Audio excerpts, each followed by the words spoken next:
Olá pessoal, Neurotalk no ar, mais um programa muito interessante hoje, fique ligado conosco porque o assunto é bem sério, né, Dr. Clécio? Sim. E hoje a gente vai falar dos laudos da condição autista. Tem vários laudos que funcionam ou não funcionam, nós vamos saber tudo hoje. Vamos. Se tem laudo falso, se não tem. Hoje nós vamos falar sobre os laudos. Vamos lá, doutor. Gente, o laudo é um tema extremamente importante para a condição autista, porque eu sempre coloco para os meus avaliados o seguinte: você tem um diagnóstico e você tem uma qualificação desse diagnóstico, certo. tá? E a qualificação é a parte essencial de um laudo. Então, assim, um laudo, ele é um documento oficial. O laudo, ele não é um centralizador de um CID, de um Código Internacional de Doença, tá? O diagnóstico em si, inclusive com o nível de suporte, ele não fala muito. Ele não oferece ao indivíduo uma descrição daquilo que ele eventualmente necessita para um processo de inclusão escolar, Certo. para um processo de inclusão profissional, eventualmente uma família que tenha uma necessidade social de se beneficiar de algum tipo de contribuição do governo federal. Então, o que acontece? Para eu conseguir encaminhar a pessoa da minha família, seja ela uma criança, um adolescente ou um adulto, a escola, o trabalho, o INSS, seja lá quem for, ele precisa conseguir ler nesse laudo qual é a sua eventual necessidade de assistência, tá? Então, veja, a primeira coisa que a gente tem que ter muito claro é o seguinte: cada pessoa na condição autista é uma pessoa diferente, tá? Então, se nós pegarmos um grupo de pessoas com nível 3 de suporte, nível 2 de suporte ou nível 1 de suporte, em cada um desses grupos nós vamos ter pessoas diferentes com necessidades diferentes. Não existem iguais? Não existem iguais. Não tem eu e você somos iguais e Não. tem que fazer isso e está resolvido. Não, você pode ter características semelhantes, mas você vai ter intensidades diferentes, você vai ter peculiaridades que vão ser próprias de cada pessoa. Então, o que acontece num processo de investigação? E aí é que está o detalhe, tá? Deixar muito claro para o nosso público. Todo e qualquer profissional da área da saúde, psicólogos, pedagogos, neuropsicopedagogos, fisioterapeutas, fonoaudiólogos, eles podem laudar a questão da condição autista, assim como o profissional médico, tá? O que existe no Brasil é que para você ter a sua identificação, a chamada CIPTEA, e para você poder buscar aquilo que a lei oferece em termos de benefício, o que é considerado é o laudo médico. Certo. Tá? E qualquer especialidade médica ou é o psiquiatra? Pela lei brasileira, qualquer médico que tenha um CRM, ele pode dar um laudo. Agora, o que acontece? Você vai observar em alguns municípios e alguns estados que eles vão exigir que seja ou o neurologista ou o psiquiatra, que tenha o RQM, tá? Então isso vai variar. Porém, a lei brasileira é muito clara. Qualquer médico... O clínico geral pode também. Pode. Agora, o que acontece?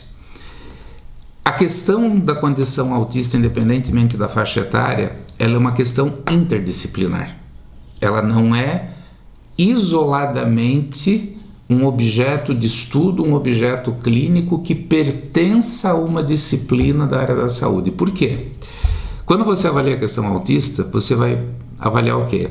Sim, a condição médica, sim, a questão neurocognitiva, sim, a questão pedagógica, sim, a questão nutricional, sim, a questão fonoaudiológica. Então, o que acontece? Quando esta pessoa, independentemente da faixa etária, ela faz um processo de investigação, ela termina esse processo, ou ela começa, mas o termina no sentido de ter o seu laudo oficial, com a figura do profissional médico, tá? E o protocolo que se sugere é que esta pessoa, então, seja investigada dentro de diferentes categorias. Eu vou dar um exemplo da questão infantil. Quando você avalia uma criança e essa criança fecha para uma condição autista, essa criança ela vai precisar de um processo de adaptação e de inclusão dentro da escola, tá? A questão é, ok, o que tem que ser feito é incluir. A pergunta é, como incluir? Então, qual é a necessidade pedagógica? Essa criança tem um déficit de aprendizagem? Essa criança tem um transtorno da aprendizagem? Dentro do transtorno de aprendizagem, por exemplo, linguagem. Ela tem um prejuízo de linguagem expressivo-receptiva. Esse prejuízo é verbal, oral ou das duas situações. Tudo isso precisa ser muito bem investigado, porque é o que vai dar subsídio para a escola acolher essa criança e fazer o que a gente chama de PEI, que é o Plano de Educação Individual. Então você vai ajustar o método educacional para a necessidade daquela criança. Quando essa criança chega na escola com um laudo colocando que ela está na condição autista, que ela é verbal, que ela não é verbal, que ela é nível isso, que ela é nível aquilo, e só isso... E isso vai estar no laudo? Deveria, mas nunca está. Nem sempre está. Porque senão como que o teu profissional vai saber, né? Exatamente. Então assim, o laudo de uma pessoa na condição autista, ele obrigatoriamente deveria constar, sim, o CID, porque é um protocolo formal, tá? E a descrição qualitativa das necessidades que esse indivíduo tem para viver um processo de inclusão. Ele precisa, né? Ele precisa, a escola precisa, o trabalho precisa, porque a condição autista, Céu, ela não é... Eu gosto muito de usar essa expressão. A condição autista, ela não é uma propriedade de alguém. A condição autista ela é multifacetada, ela tem diferentes linhas de características. Essas linhas de características elas podem estar envolvendo diferentes áreas de funcionamento, tá? E essas diferentes áreas de funcionamento, o que acontece? Elas são de competência de diferentes áreas. É o que a gente chama na área da saúde de uma interdisciplinariedade.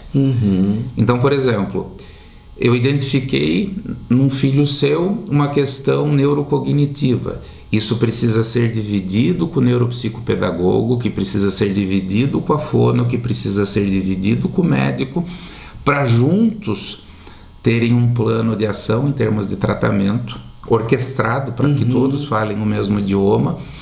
E, fundamentalmente, para a escola, você poder apresentar para a escola qual é essa real necessidade, quais são as características que essa criança tem, para que daí o professor, que é um outro profissional que vai entrar dentro desse processo, ele crie uma forma de ajuste e de integração dessa criança. E esse professor, ele tem uma especialização? Tu já tem isso para... Porque entrou na sala de aula, meu filho tem um problema, está tudo no laudo. E se eu não tenho um profissional que entenda e que vai fazer isso? Eu vou até tentar responder a tua pergunta de uma forma um pouco mais ampla, tá? O que eu estou falando aqui sobre o laudo, eu estou falando sobre um protocolo que é sugerido pela Organização Mundial de Saúde, é sugerido pelas entidades que atuam dentro da saúde. A coisa não acontece dessa forma, tá?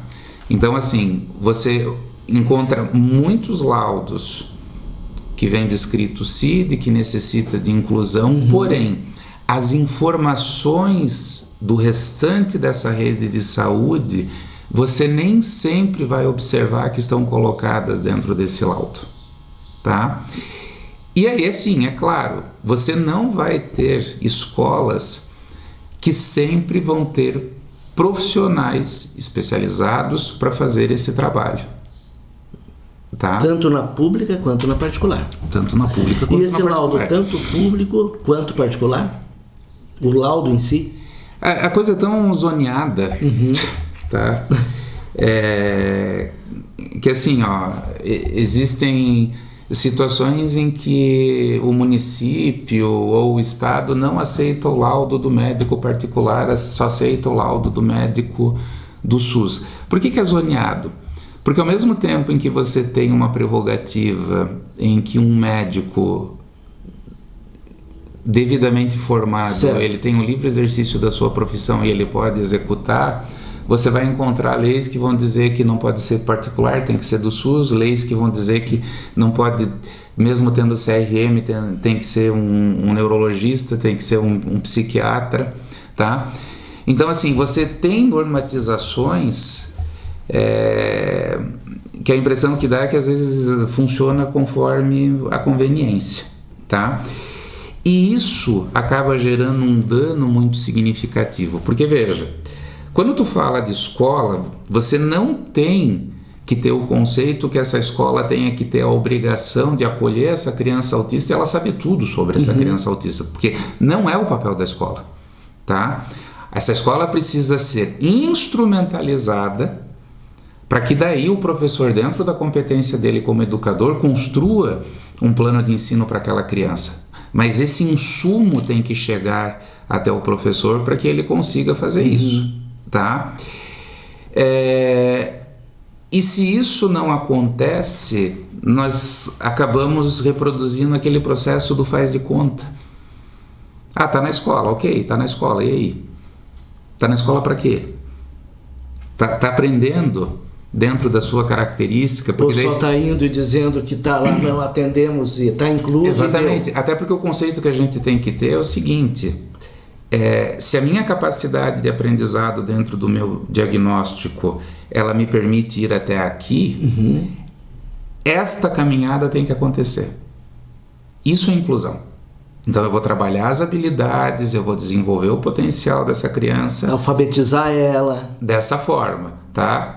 Se você tem um adolescente, é o mesmo processo. Se você tem um adulto numa questão profissional em que ele precisa ter ajuste, precisa estar escrito nesse laudo qual é a necessidade que ele tem, tá? Então, assim, o laudo, ele é um instrumento de grande valia. Por exemplo,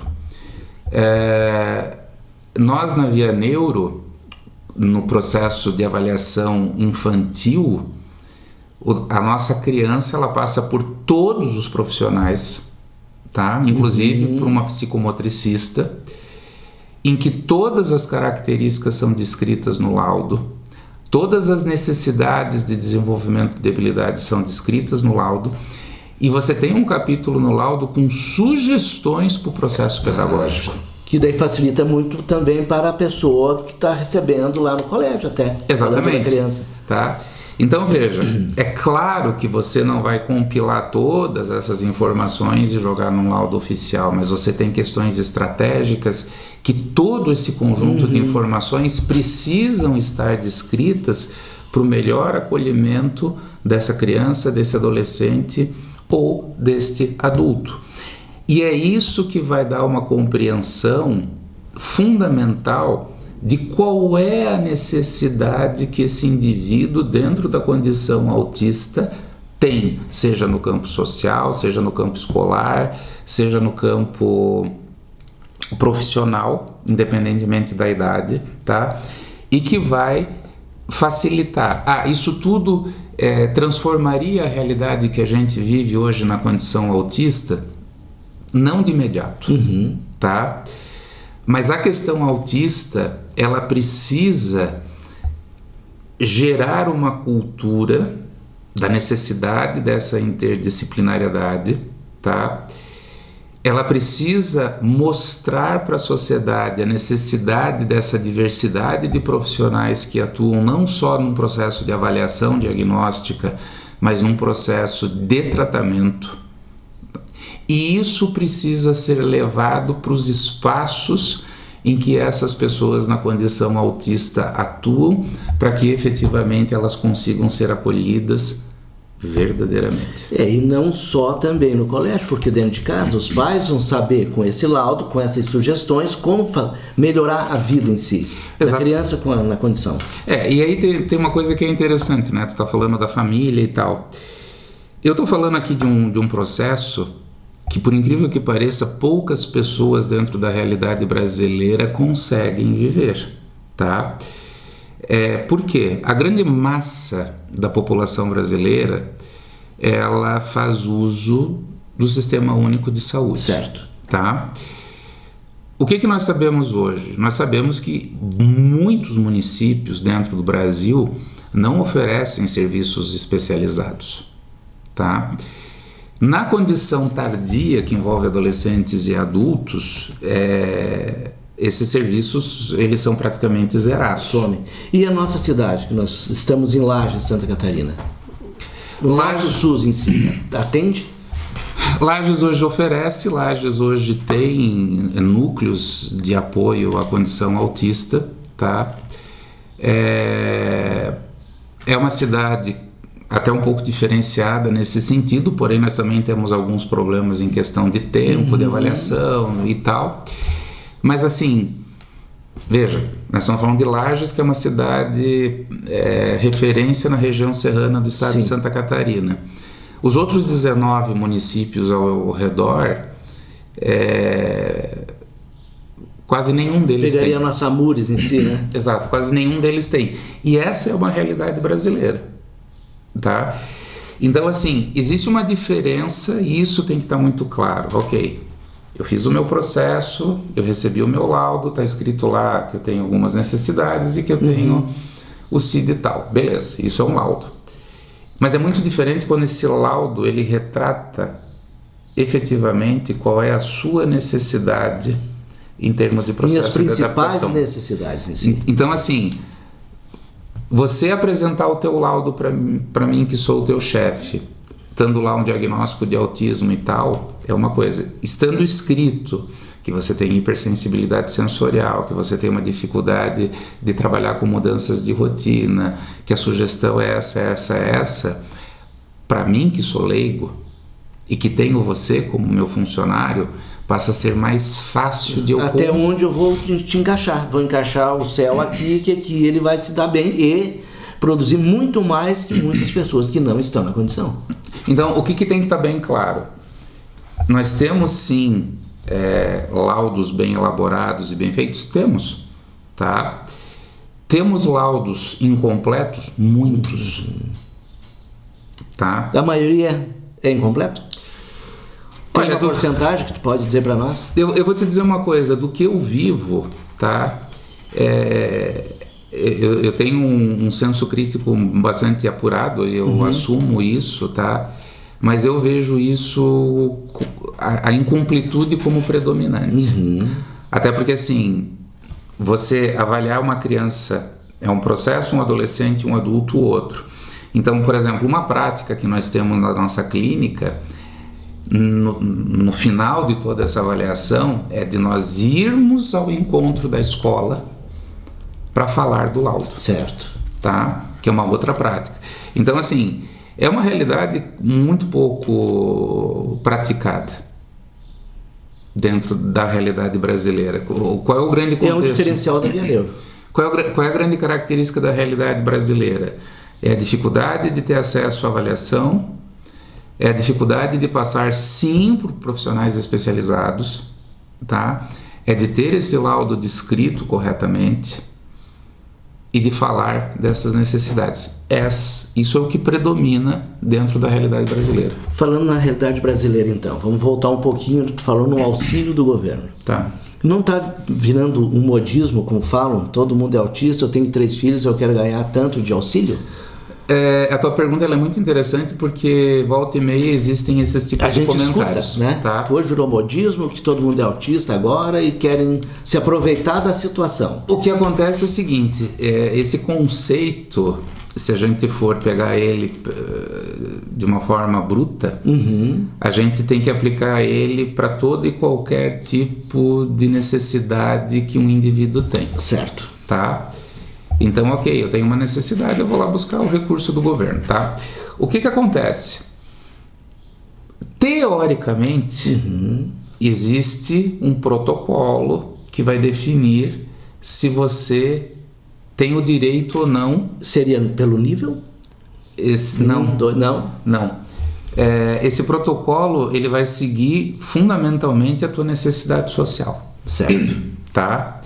Então, por exemplo, você ganha 10 mil por mês, certo? Você não vai ter esse benefício. Tá? Isso é um processo justo.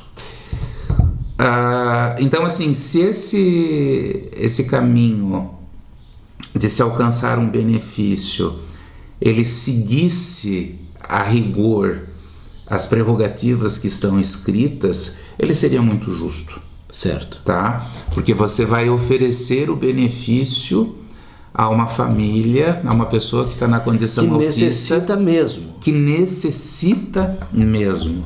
Certo? O que a gente observa, isso é uma coisa que eu vivo no dia a dia. As negativas aos benefícios, elas são muito grandes. Certo. Tá? E não pela questão, por incrível que pareça, social, mas pela negação ao diagnóstico do autismo. Ainda tem aquele... Sim. Foi o que eu falei. Modismo, não, isso aqui já...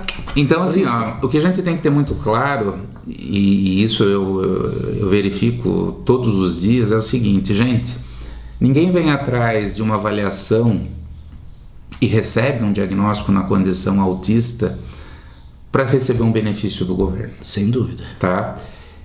Até porque, assim, quem escuta pensa que o governo paga tudo, 20 mil reais por mês. Não, gente, é 1.000 e pouquinhos reais, certo?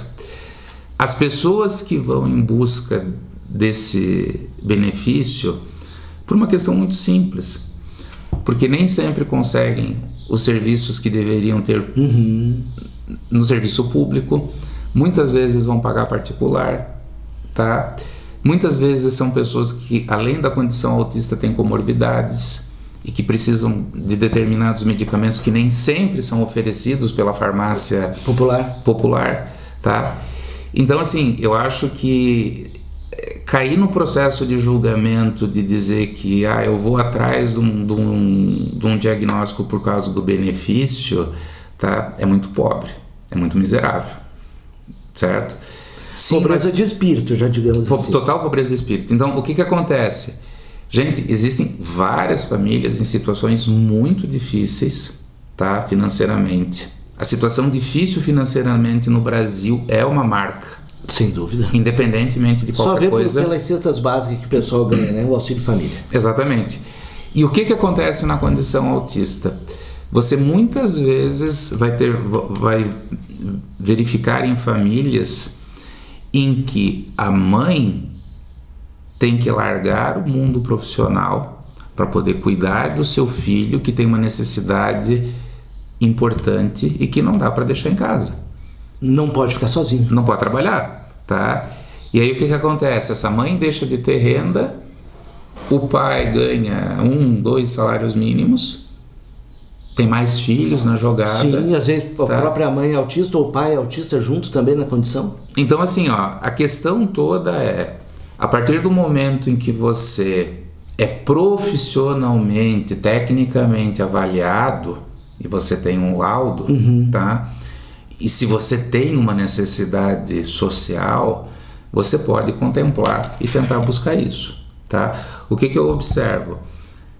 As famílias que têm um poder aquisitivo melhor, elas não vão atrás do benefício. Sem dúvida. Tá?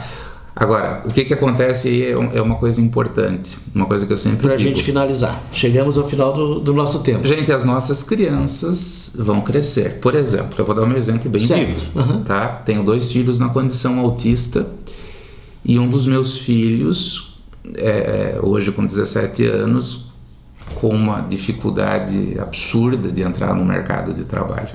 Eu vou morrer, tá? Ninguém vai ficar para semente, não. E o meu filho provavelmente, um dia ele vai precisar de algum tipo de benefício. Tá? E a minha realidade é a realidade de muitos pais.